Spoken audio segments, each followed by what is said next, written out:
Hi everybody, this is John back with another model in box review. Obviously we're looking at a General Dynamics F-16 Fighting Falcon. The modern name for this obviously is called the Lockheed Martin F-16 Fighting Falcon, because Lockheed Martin, I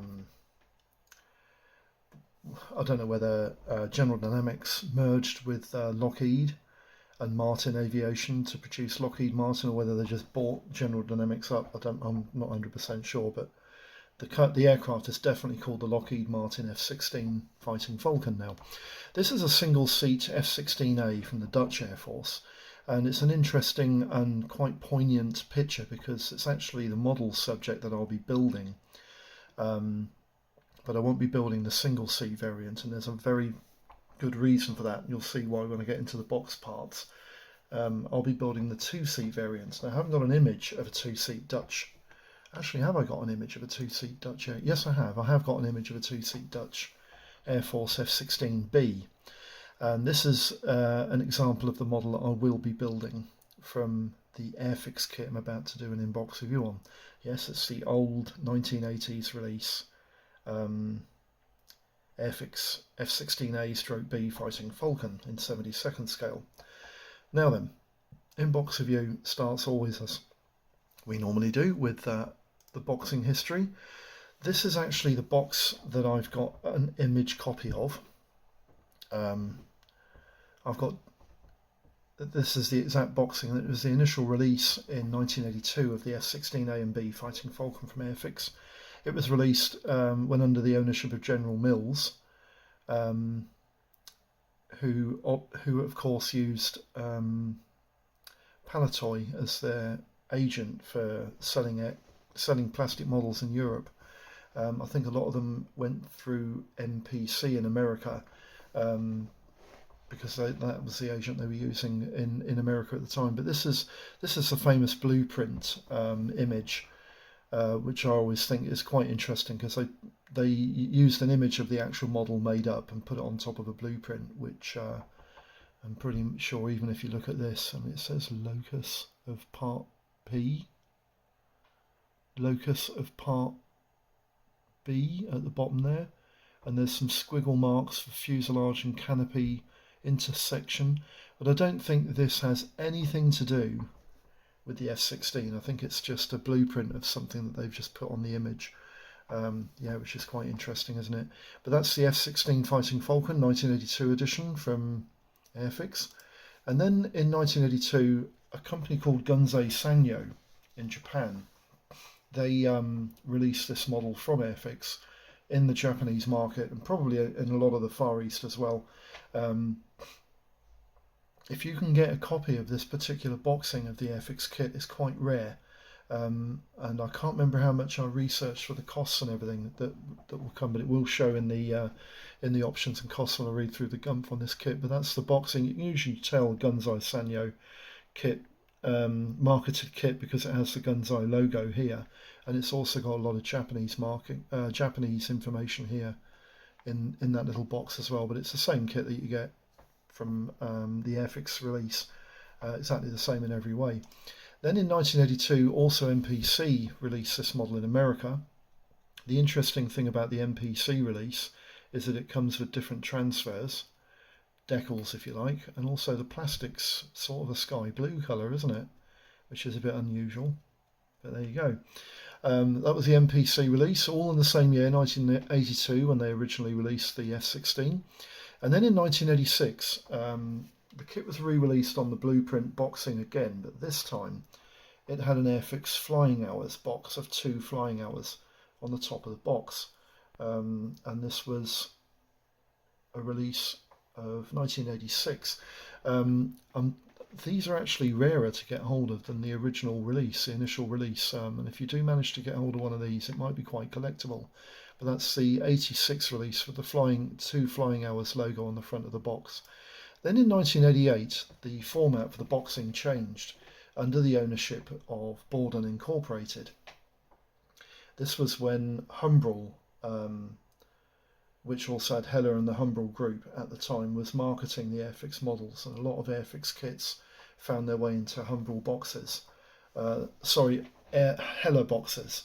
But this was a new format for Airfix models that were being released as starter sets or gift sets, if you like. And they incorporated some of these really terrible acrylic paints. A tuber glue. The tuber glue is quite nice, and the paintbrush that you got in this set is actually quite a nice one as well. I did have this particular model in this format about 8 years ago, and I think I sold it in favour of the original boxing that I've got now. This format went through till about 1990, I believe, but they also released another boxing of this kit in 1988 with the skills box in the bottom right hand corner, as you can see there. And I think this type of boxing ran concurrently with the previous boxing because they had a lot of stock of the S16 in Europe, and they sold quite a lot of these consecutively with the other boxing as well. But that's 1988 with the skills boxing there, and then in 1988 Ladella also marketed this kit with the Nivelle, which is a skill boxing in level 3. I don't really understand why this particular kit is skill level 3. In my opinion, it has fit issues, but they can be jigged out, no problem whatsoever, and the kit does fit together quite well. I do remember seeing a cadet build this kit when I was in my ATC days as a civilian instructor, and I do remember this kit does go together quite easily. Ladella, again, I'm not 100% sure, but this could be a marketing company for maybe South America or Spanish-speaking companies, Spanish-speaking markets. You know, South America would be probably an option I would have thought where Ladella would have excelled quite well, but that was 1988 and Airfix Ladella. Then in 1989, this is an example where Airfix models were found in Hella boxes. 89, Hella released the Airfix F16A and B in a Hella box, and it proved to be quite a successful sales item for them. It had different decals in the kit. Not 100% sure. I think is that a Spanish Air Force aircraft? I can't remember whether the F16 was actually operated by Spain. I thought they just bought the FA-18, but I don't know, maybe they did, I'm not sure. Anyway, that was 1989 with the Hella release, F16A and B, fighting Falcon. And then in 1991, this is a very collectible boxing for the Airfix F16, because it came inclusive in a 3 aircraft pack for Desert Storm.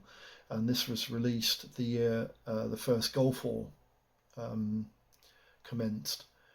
For Operation Desert Storm, and it included a General Dynamics F111E, a General Dynamics F16A and B fighting Falcon, which I think by that time was actually called a Lockheed Martin F16 fighting Falcon, and a Panavia GR Mark 1 Tornado. These kits were all released in Series 4 and 3, which is quite interesting because the F16, the Tornado, and the F111E were all Series 4 kits. So I don't know where they got that from, but that was quite interesting, yeah. But this particular boxing, they did 3 Desert Storm model sets. One of them had a Jaguar GR Mark 1 and a Buccaneer in a 2 model set, and the other set that came with the Desert Storm series was a set that incorporated a Sea King, a Puma helicopter, and I think I'm not quite sure what the 3rd helicopter was. I can't remember what it was actually, but it had 3 helicopters from the Airfix range. It could have been a UH-46, I'm not sure. It could have been, I'm not 100% sure, but the Puma and the Sea King were definitely featured in that box. All 3 of these Desert Storm boxings are quite valuable now. They fetch quite a bit of money and they're very collectible. They were limited release, obviously, for the year only that the Desert Storm campaign raged in Iraq and Kuwait, obviously, and these models are very collectible. There is one on eBay at the moment with the 2 model set for the Jaguar and the Buccaneer, and that's going for about 46 quid as a buy it now, so that gives you an idea on how much these models go for. I would expect this set with 3 models in it and the helicopter set to be around £50–60 maybe. So yeah, that would be quite interesting. But that's 1991's Desert Storm release. Then in 1988, Airfix released two sets of model kits actually. One of them was of this with the MiG-29 and the F-16 Fighting Falcon in a Smithsonian National Air and Space Museum gift set. And again, it incorporated some Humbrol acrylics, the Humbrol glue, and a really terrible brush. If you have one of these in your stash and you're thinking about building it, I would not bother with the paint or the brush, but the glue's fine. The glue's if you're okay using tubes and not the liquid poly. The other two items in that set are really quite terrible. But they also did a standalone F-16 model as well in a similar setup in the Smithsonian National Air and Space Museum set in 1998 as well. And I do believe this came with a paintbrush, but I think it's dropped down below the window there. But it's the same paints and the Humbrol glue as got in the other set. These are quite collectible as well now, especially the one with the MiG-29 included in the box. They're very collectible, and if you have one in your stash, keep hold of it because it will accumulate in value. So yeah, that's 1998 and the Smithsonian sets. And in 1999, Airfix started going into a new phase of gift sets where they were releasing models in sort of orange and red packaging with a blue window incorporating all the different gift set items with the glue, the paint brushes and the acrylic paints. And the boxing obviously looked like this. This was 1999, and the company was owned by McGuinness and Maguire at this time, I think. And they were experimenting with different types of kit formats and boxing formats, and they also introduced a lot of different companies into the Airfix range, different companies' releases. But the F-16 was obviously an original Airfix kit, although I have some.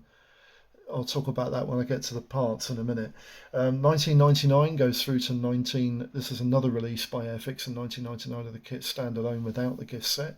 I quite like this image actually.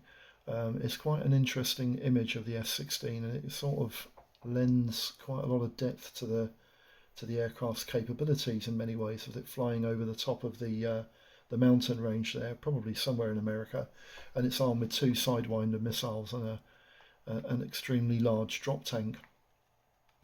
Quite like that image. Anyway, 1999 goes through to 2003, and we have another gift set here, 100 Years of Flight, 1903 to 2003.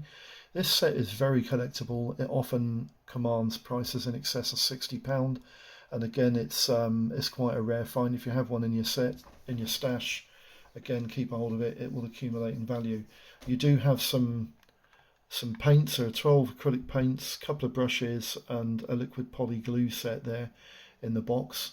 And this was a Maguire and Guinness release, obviously. The kit comprises the Sopwith Camel, the Spitfire Mark 1A, the Gloucester Meteor Mark III, the F3 variant of the English Electric Lightning, the Hawker Harrier GR Mark III, the F-117 Nighthawk, and the F-16A and B. You can build either the A or B from this kit, just as you can normally with all the others. Centenary gift set there, 2003. Then Airfix under Hornby Hobbies intended to release this kit in 2019. Now I don't know if it was ever released anywhere in the world, but I certainly never saw it in England. And this is the only image, and it's taken from Scalemates and Source. It's the only image of the F-16 release that I've got from 2019. So I don't know whether the model was actually released in limited countries on a limited scale, or whether it just failed to get released at all, as a lot of the aircraft kits that they state are coming soon, they never actually come for about 18 months. And the interesting thing about this is that in 2020, COVID year, the Lockheed Martin F-16A Fighting Falcon was released by Hornby Hobbies as a starter set. I think it was also released as a standard on its own standalone kit. You can build the F-16A or B from this model, so don't just think it's an F-16A. The parts are there for both kits, but I think it has got an extensively revised and updated ordnance outload on this particular kit as well, which is quite nice. Now it does state here that the F-16A is the only option available, but I do believe that it's the original kit and the parts are there for an F-16B if you want to build an F-16B, but they only include decals and the starter set, as so often they do in starter sets for simplifying everything. They only include decals for an F-16A, but I think the standalone kit has more options. Now then, I thought I'd leave you with a nice image of an F-16 at an air show. This, I believe, is an F-16A MLU. In an air show circuit somewhere in Europe. I think it's a Dutch Air Force, could be a Belgium Air Force F-16, not quite sure, but I think it is a Dutch Air Force one. And there are striking differences to the airframe in the MLU variant, especially in the tailplane surfaces there that you can see. The edges are quite markedly different. The shape of the tailplane is slightly different as well. I think the aircraft had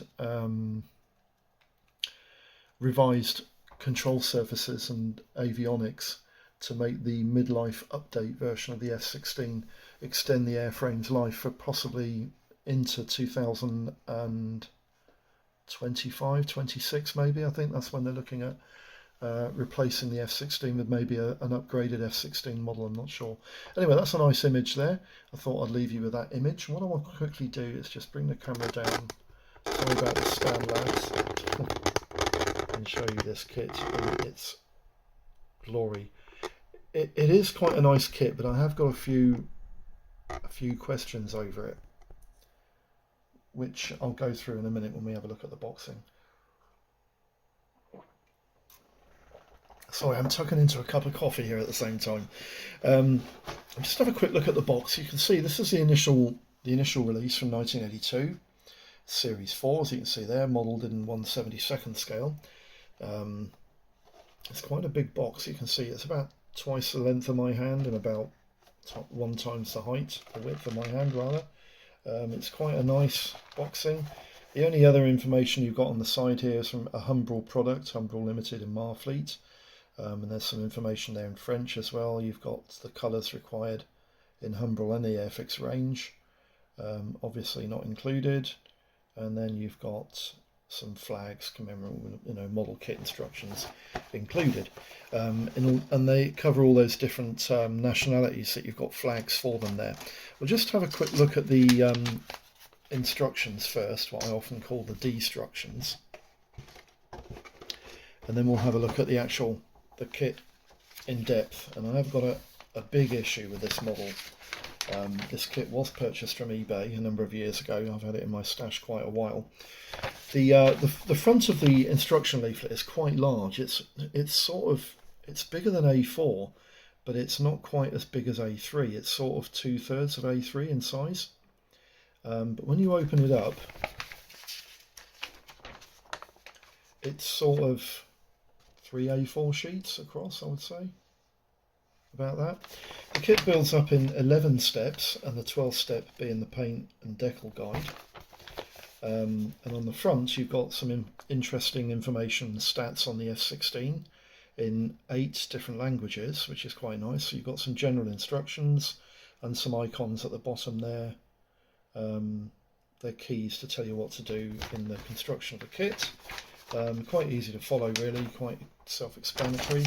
And then you've got the first step takes you straight into the options, because you can build either the F-16A single seat, as you can see here, or the F-16B 2-seat, as you can see here. The only problem is that I've only got parts to build the F-16B, because part 16 in the F-16A option is missing in the box. I've got 2 parts.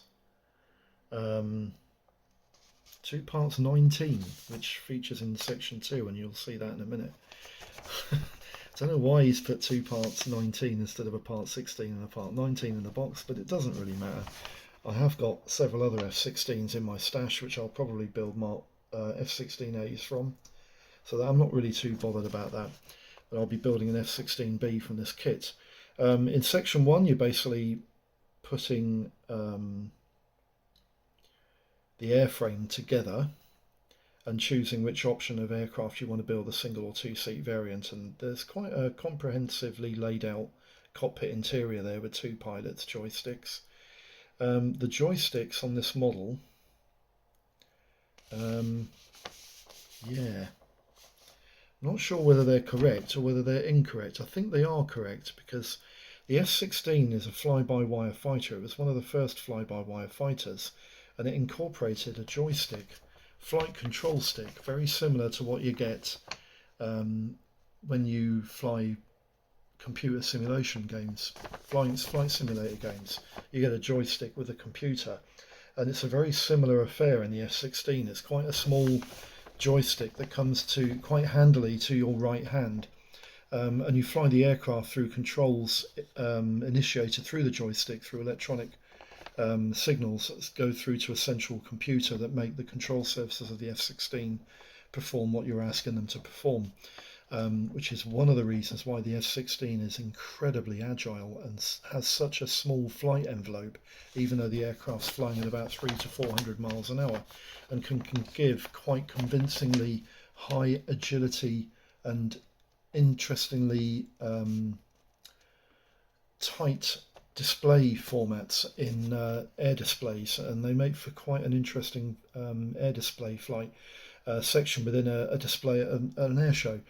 Section 2, you basically put in the air intake together, the stabilizer fins, the arrestor hook, and the two wings, or rather the one wing, but I would probably put both wings in at that stage. And then in section 3, they're stating you to put the port wing in, which is part 25, the two tailerons, and the split air brakes, which don't split on this particular kit, and the two-piece jet pipe for that Pratt & Whitney turbofan engine. I think originally in the F-16 was powered by a PW101 turbofan, and it was quite powerful, but there are much more powerful engined variants of the F-16 available now.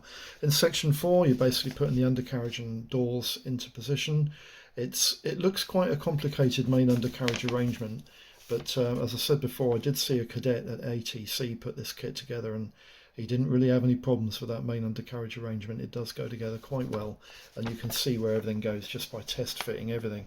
And then in section 5, you've got the ordnance for the kit, which is quite nice. Maverick missiles, you've got a large drop tank, two pave-way bombs, I think the JP3s, JDAMs if you like, and you've got some sort of sensor pod there, which is quite nice, and all the Mavericks which go on in section 9 onto their mounts, as you can see there. It's quite easy. And then in section 10 you're fitting all the ordnance onto the aircraft. It's got quite a nice ordnance array on this particular kit, even though it was of an early F-16, and it was one of the first F-16 models released.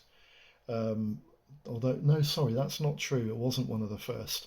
I think the Matchbox kit was the first F-16 model released, but it was of an early F-16, obviously from the early 80s.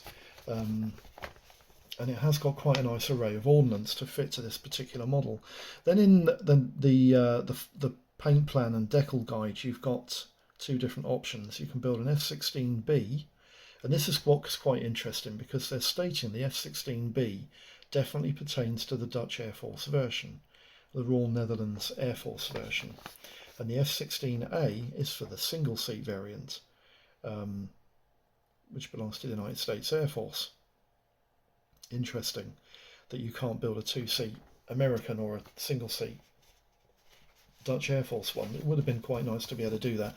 But the instructions, they seem quite easy to follow and, you know, self-evident really, don't they? It's not really an issue with them at all, really. So what I'd like to do now is just put the parts into the lid, so I can show you the parts as they come out.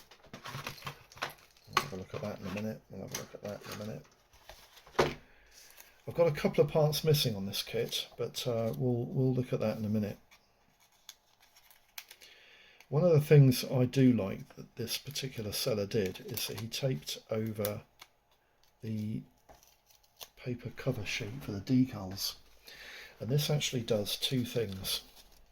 It protects the decals, but it also stops them yellowing. it's light that makes decals yellow, pale light, and then you use strong light to try and bleach the backing sheets back to clear,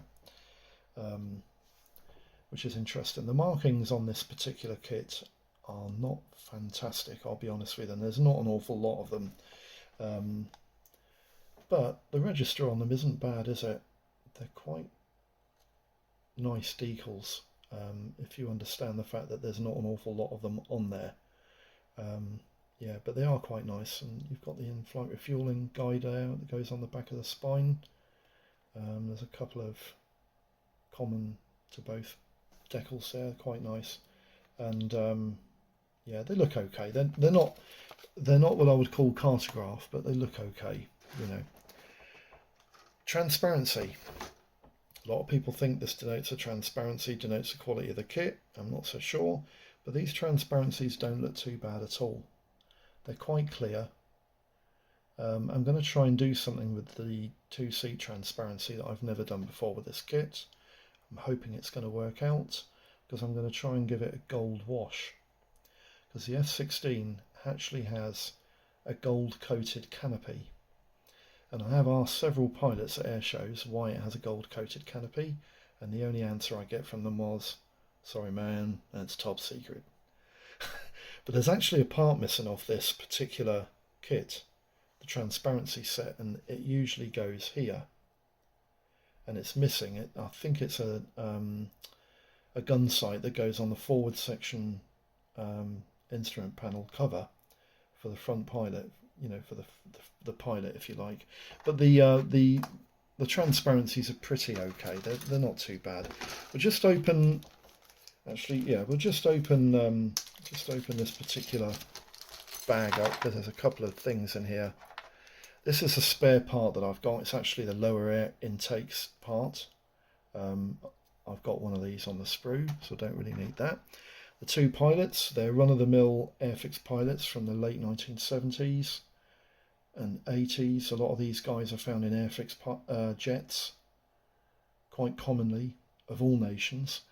And this is, I think, the tail cone section for the cockpit arrangement if you're building the 2-seat variant. I'm sure that's the 2-seat variant option for that, although the instruction leaflet will probably tell us more. Right, the parts. One of the things I noticed about this kit is that it has a sort of a Hella look about them, and I found this was the case for the F-15 as well. When I bought an F-15 Airfix kit, it has a look of Hella about the sprue. It certainly isn't a Hella sprue, but it's definitely influenced by Hella. And when you think that the company at the time of release of this kit was General Mills,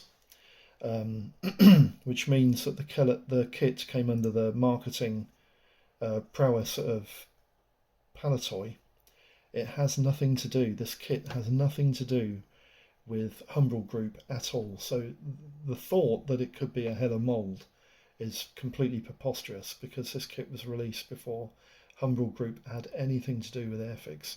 But the kit itself, the mouldings of the kit, they're not bad. I wouldn't say they're crisp and fantastic, but they're not bad. They're okay. They are a bit waxy and heavy set here and there. I mean, that tail fin, you know, it's okay, isn't it? Not a lot of surface detail on there. I'm not sure how much surface detail there is on an F-16, but looking at this image I've got on the computer of the F-16, there doesn't seem to be an awful lot of lines protruding out of anywhere on the airframe at all. The cockpit bathtub there, it's okay. It's not great. I am going to try and do something with the cockpit bathtub, because there are a lot of panels at the sides of the pilot and the WSO here that haven't got any features on them at all, and I think they need to have some sort of, maybe a decal. I might have decal in my stock for that, or I might try painting the side panels and try and get some sort of definition of a cockpit in there. The wheel hubs, they're not bad. They're quite nicely detailed. Not too bad, are they? There's a little bit of flash on this kit, which I'm a little bit surprised about, because This kit is a 1982 release. That flash shouldn't really be there. The moulding is not very old at all. It's relatively brand new. The second sprue, there are 3 in all. This is the sprue that should have the upper surface fuselage attached to it. The F-16 went away from 2 fuselage sides to having an upper and a lower fuselage halves, and I think the kit benefited from that. The those ejection seats don't look particularly good either, do they? I think they could have been better. Try and stabilise them a bit for you. They could have been better. There's the splitter plates for the air brakes at the back of the tail cone, and they don't split, and they don't even look like they were split. There's my second air intake, lower section, and that's the upper section. Sorry, that's the upper section. That's the lower section, which has the nose wheel well in it, which is, again, it's not particularly accurate because it's not deep enough. The jet pipe is, again, it's not great. You know, I think the detail on that could have been better. You've got a 2-stage jet pipe on this. Neither part looks particularly accurate, but you know, what can you do? There's not 100% of things you can do, really, is there? I'll have a look at sprue 3. Sprue 3 is the wings, tail planes, and most of the ordnance, basically, pylons and whatnot. The parts are actually quite clean on the two of the sprues, anyway. And the actual tail planes, they're not bad either. They're quite a clean tail plane. All the ordnance and the covers. Yep, it's all there, isn't it? The parts are quite nice. You've got a couple of I'm not sure what they are. They look like they should be instrument panels, but I'm not quite sure. But yeah, if they're instrument panels, that's not good. Painting them up is going to be pretty terrible. But that's that sprue. There's not a lot really to go on. And then you've got the upper fuselage half as well, which has that 20mm Falcon cannon set into the fuselage there. There are a few lines, but they're quite faint. Hoping you can see them there. They're quite faint, the panel lines. They are raised, they're not recessed. But it's not a bad, it's a nice effigy of the F-16. It's quite accurate, but I think the actual detail, surface detail on the kit could have been better, which is a bit of a shame. So what we'll do now, we'll just put that in. We've had a look at the parts. The parts look okay, don't they? You know, as I said, it is quite an old kit. And what we'll do now is we'll just go through the GUMP and read this out to get you finished. There are quite a few options and costs, but I have limited them to 1/72 scale, otherwise this video would be about 2 hours long. The model subject we're doing an in-box review on today is the Airfix General Dynamics F-16A and B Fighting Falcon. The kit serial number is 04025 and the model comes in Series 4. It's moulded in 1/72 scale, and it was first released in 1982. There are decals in the box for 2 versions. The first is a General Dynamics F-16A, which is code lettered HL78003 of 16th Tactical Fighter TS Tomahawks of the 388th Tactical Fighter Wing US Air Force at Hill Air Force Base in Utah, and the second is a General Dynamics F-16B J259 of the 322nd Squadron, which is Polly Parrott Squadron, Royal Netherlands Air Force.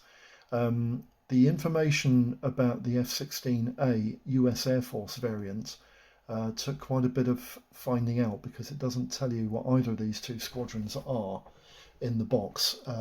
So I had to go through quite a bit of the internet to find out these 2 options. But the Dutch Air Force, it was a lot easier to find, because the Dutch Air Force don't have that many F-16 squadrons. The kit itself contains 77 parts on 3 grey plastic sprues and 4 parts on a clear plastic sprue, totaling 81 parts in total. The kit should measure about 7.5 inches long by about 5.5 inches in span, and it should sit just under 3 inches high on its undercarriage. The options and costs, there are quite a few, but Not as many as what there would have been if I'd have gone through all the scales, the different scales available. But basically, in 1/72nd scale, the standalone kits are as follows. Academy do an F16C, a KS16C, an F16CG and a CJ variant. They're all separate boxings, apart from, I believe, the CG and the CJ variant. And these all comprise the individual F16s, and they're marketed at between £8 to £14. Airfix's F16A and B comes out at about £10 to £15. There's a company called Blue Tank who do an F16 Falcon. I haven't got any pricings available on that. And there's also Cyber Hobby released the Lockheed Martin F16C block 25 to 32 and CJ block 50 Wild Weasel Falcons. No pricings available on that, but the general run-of-the-mill costings for a kit of that sort of caliber is around about 20 quid. Ishii do an F16A and B for about £9 to £10. Fujimi do a reasonable F16A, an A+, a B, a B+, a C, a D, an N, and a Thunderbirds display team model, all separate boxings for about £10 to £15.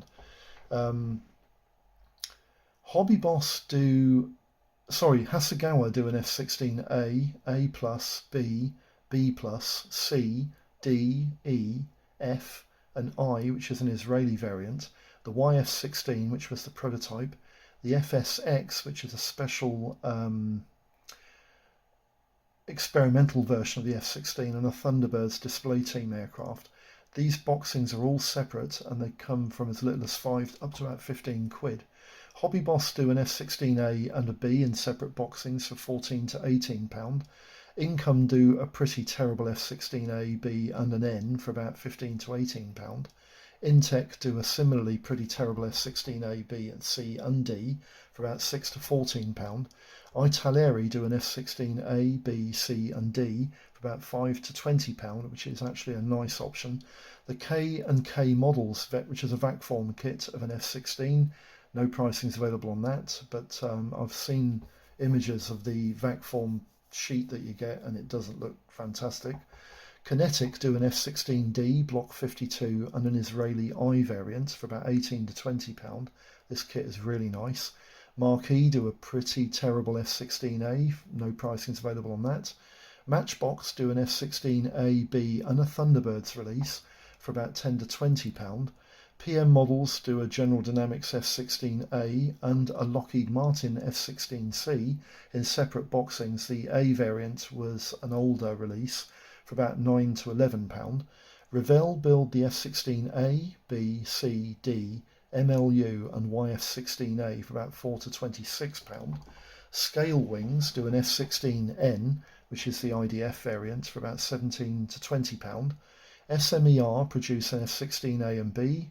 No pricings available on that. There's an odd company called YUMTK who also build an F16A. No pricings available on that. And Zhengdefu, they do an F16A and a D variant for about £12 to £14. And although Zhengdefu kit looks pretty dire, it's actually not that bad. Kits that are reboxed from standalone, AMT Ertl do an F16A and C Block 40, which is based on the Ishii reboxed kit for £10 to £12. Academy reboxed the Hasegawa kit of the F16A and Thunderbirds display team aircraft for about £7 to £10. Academy Minicraft produced the F16A, which is a reboxed Hasegawa kit, for about £5 to £10. And REI de Combattimento, they produced an F16B, which is a reboxed Matchbox kit. For I've no pricings available on that, but I'm pretty sure that the parts will be there for an F16A as well, because they came complete with the F16A from Matchbox. Aeroplast do an F16C, D3 and C Block 40B, which is an Intech reboxed kit for about £10 to £12. Airfix also do a Lockheed Martin F16A, which is the old tool Airfix re-released kit.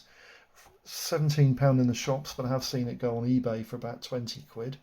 Airfix Gunzai do an F16A and B, which is the Airfix reboxed kit. No pricings available on that. Alanga produce an F16A and B, which is sourced through Revell of a reboxed Matchbox kit. No pricings available on that. Bilek do an F-16C and D variant, which is a reboxed Italieri kit. No pricing is available on that. There's a company called D Corporation who build an F-16C Block 40 and Block 50, which is a reboxed Revell kit. No pricing is available on that, I'm sorry. Design do a YF-16, which is a reboxed Hasegawa kit. No pricing is available on that. Ishii Ertl also reboxed the original Ishii kit of the F-16A for about £7 to £15. There's a company called Flying Kiwis who produce the F-16A and B, which is a reboxed Italieri reboxed kit. No pricing is available on that. Frog also produced the F-16C Block 52, which is a reboxed Academy kit. No pricing is available on that. Hasegawa, they reboxed the F-16CJ Block 50 kit, which is sourced from the Matchbox molds, for about £6 to £10. And Hasegawa Hales also produced an F-16A, which is a reboxed Hasegawa kit for £4 to £5. Hella reboxed the Airfix kit of the F-16A and B for about £6 to £10. And Hobby Time Hobby Kits produced the F-16A and C reboxed Hasegawa kit. No pricing is available on that. And there's no pricings available for the Hobby Park F-16 AM and BM, which is a reboxed Intect kit. Hobbycraft also reboxed the Italieri kit for the F-16A and B.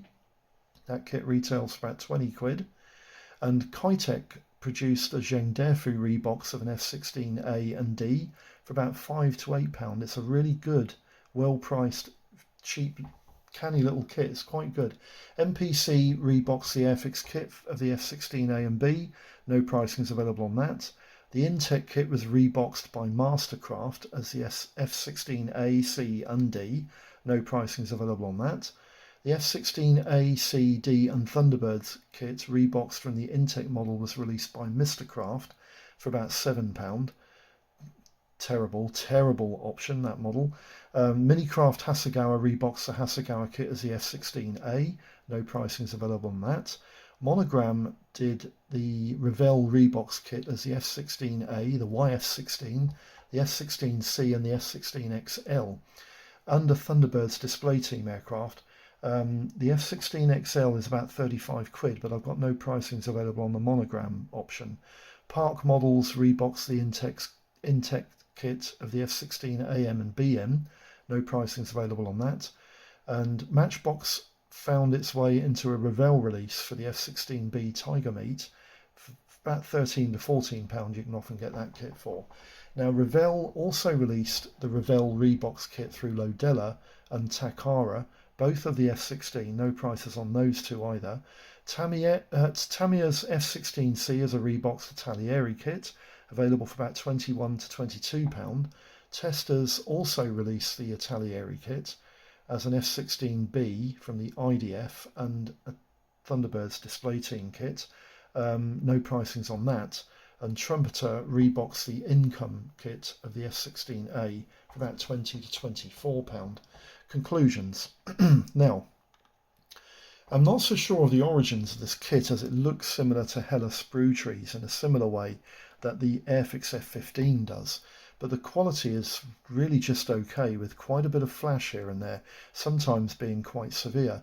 The panel lines, raised of course, appear to be quite faint and not that overdone, and I get the feeling that Airfix pushed this kit out without too much thought or attention to detail, as it just looks fairly run-of-the-mill to me. I know there wasn't much out there to compare it with when this kit was released in 1982, but I just think that they could have produced a better model than what has come in the box. I have two parts missing in this kit, which will mean that I will have to build an F-16B variant, so a Dutch Air Force Falcon it will have to be.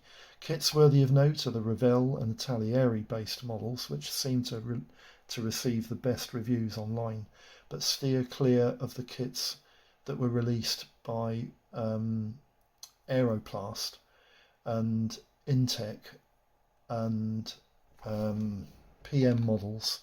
That option's pretty bad. And Income. All of these kits are, in my opinion, not really worth the money you have to pay for them. But the cheapest, cheerful, quite reasonable kits available on the market are the Zhengdefu models. The Matchbox kits aren't too bad either, but The best options available are definitely the Italieri models. They're really, really nice. And the new Revell release, especially the boxing that covers the F16 MLU, is a really nice option to purchase as well. So that's the inbox review done for the Airfix F16A and B Fighting Falcon. I hope this video has been of some use and it's been interesting for you. If you have any questions, queries, anything really, just pop them in the comments. If you have any questions that need answering, I'll try and get back to you as quickly as possible, like normal. I hope all your modelling projects are running really well, and let's stay safe out there with COVID trying to do its best to ruin the entire world. Let's stay safe, stay indoors, have fun modelling. That's the most important thing. I'll see you for the next one. Thanks for now. Bye-bye.